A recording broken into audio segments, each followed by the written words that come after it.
air pada tanggal 1 April yang lalu, kami menyerahkan keselamatan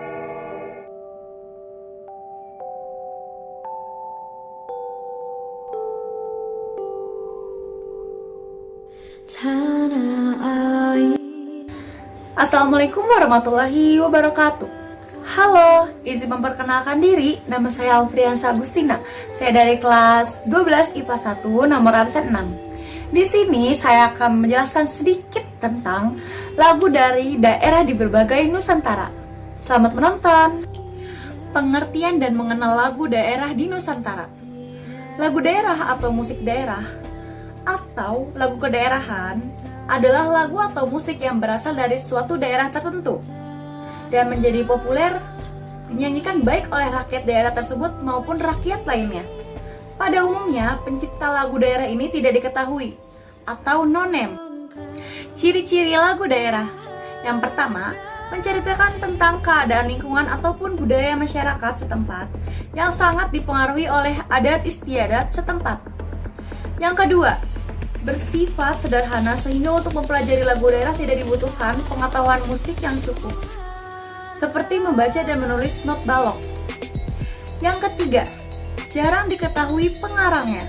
Yang keempat, mengandung nilai-nilai kehidupan, unsur-unsur kebersamaan sosial, serta keserasian dengan lingkungan hidup sekitar. Yang kelima, sulit dinyanyikan oleh seseorang yang berasal dari daerah lain karena kurangnya penguasaan dialek atau bahasa setempat sehingga pernyataannya kurang maksimal. Yang keenam, mengandung nilai-nilai kehidupan yang unik dan khas. Nah, itu ciri-ciri dari lagu dari daerah Nusantara. Pada slide ini kita akan mengetahui fungsi dari lagu daerah. Adapun fungsi dari lagu daerah ini antara lain, yang pertama, sebagai pengiring dalam upacara adat atau suatu tradisi. Yang kedua, sebagai pengiring tari dan pertunjukan. Yang ketiga, sebagai media bermain. Yang keempat, sebagai media komunikasi. Yang kelima, sebagai media penerangan. Jenis-jenis lagu daerah. Di sini terdapat dua jenis musik lagu daerah. Yang pertama ada musik rakyat. Musik rakyat merupakan musik tradisi yang lahir dan berkembang di masyarakat biasa. Biasanya di masyarakat perdesaan yang hidup dan berkembang di tengah-tengah masyarakat biasa. Dan yang kedua ada musik klasik.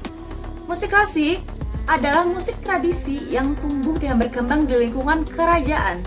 Biasanya dikembangkan oleh golongan kerajaan atau istana pada suatu daerah. Nah, di sini saya akan menjelaskan sedikit tentang makna filosofis dari lagu-lagu daerah di Nusantara. Yang pertama ada Gundul-Gundul Pacur dari Jawa Tengah. Makna filosofisnya yaitu gundul adalah kepala pontos tanpa rambut. Kepala adalah lambang kehormatan, kemuliaan seseorang. Rambut adalah mahkota, lambang keindahan. Maka gundul artinya kehormatan tanpa mahkota. Sedangkan pacul adalah cangkul, yaitu alat petani yang terbuat dari lempengan besi segi empat. Artinya adalah lambang kaula rendah yang kebanyakan adalah petani. Jadi gundul-gundul pacul artinya bahwa seseorang pemimpin sesungguhnya bukan orang yang diberi mahkota, tetapi dia adalah pembawa pacul untuk mencangkul, mengupayakan kesejahteraan bagi rakyatnya.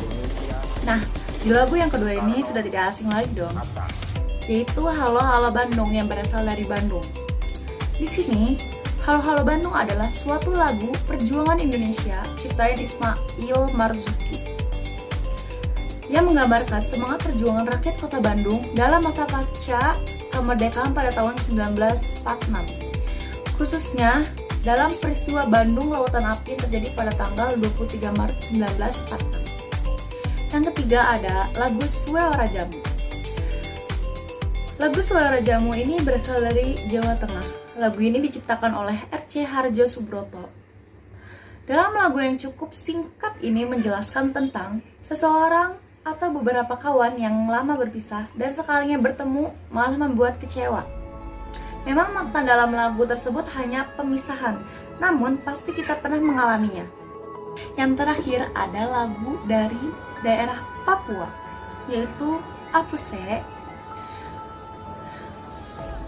Apusa ini menceritakan tentang seorang cucu yang berpamitan kepada kakek dan neneknya. Cucu tersebut berpamitan karena hendak pergi merantau, yaitu ke Teluk Doreri di Manokrawi.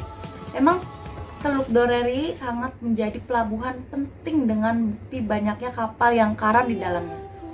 Teluk Doreri adalah pintu masuknya menuju Manokrawi melalui jalur laut. Dalam sejarahnya, teluk ini berperan penting dalam penyerahan agama Kristen di tanah Papua. Untuk saat ini, Teluk Doreri menjadi pelabuhan baik untuk kapal domestik nasional maupun antar pulau di Papua. Sekian presentasi lagu-lagu di daerah Nusantara. Semoga bermanfaat, kurang lebihnya mohon maaf. Wassalamualaikum warahmatullahi wabarakatuh.